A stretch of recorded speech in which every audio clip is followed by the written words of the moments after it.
AP అసెంబ్లీలో deputy స్పీకర్గా బాధ్యతలు చేపట్టిన నాటి నుంచి తనదైన శైలిలో నిర్ణయాలు తీసుకుంటూ వ్యాఖ్యలు చేస్తూ సరదాగా కనిపిస్తున్న రఘురామకృష్ణంరాజు ఈరోజు మాత్రం ఓ విషయంలో ఎమ్మెల్యేలపై అసంతృప్తి వ్యక్తం చేశారు.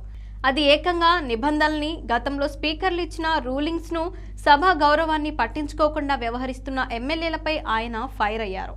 అదే సమయంలో వారికి కీలక సూచనలు చేశారు. అసెంబ్లీ బడ్జెట్ సమావేశాల్లో భాగంగా సభకు హాజరవుతున్న ఎమ్మెల్యేలు మొబైల్ ఫోన్లను వాడుతున్నట్లు డిప్యూటీ స్పీకర్ రఘురామకృష్ణంరాజు గుర్తించారు.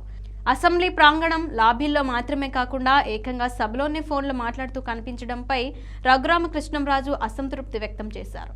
కొంతమంది ఎమ్మెల్యేలు సభలో ఫోన్లు మాట్లాడుతున్నారని, అత్యవసర పరిస్థితి అయితే ఫోన్ బయటకు వెళ్లి మాట్లాడాలని వారికి సూచించారు. అలాగే సభలో ఉన్నప్పుడు ఎమ్మెల్యేలు తమ ఫోన్లను సైలెంట్లో పెట్టుకోవాలని రఘురామకృష్ణంరాజు మరోసారి సూచన చేశారు.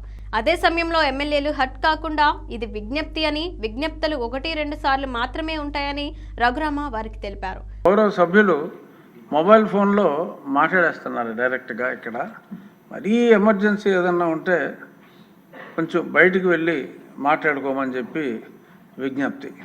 1-2 సార్లు విజ్ఞప్తులు ఉంటాయి. మరోవైపు అసెంబ్లీలో సెల్ ఫోన్ల నియంత్రణకు టీడీపీ ఎమ్మెల్యే వేగుళ్ల జోగేశ్వరరావు ఓ సూచన చేశారు.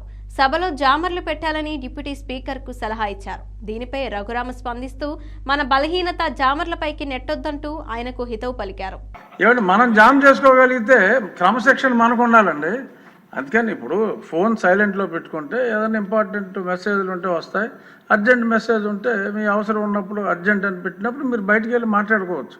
సో అంచేత జామర్ మీద వంక పెట్టి మన బలహీనతల్ని జామర్ మీద పెట్టొద్దని చెప్పి జోగేశ్వరరావు వారికి వినతి.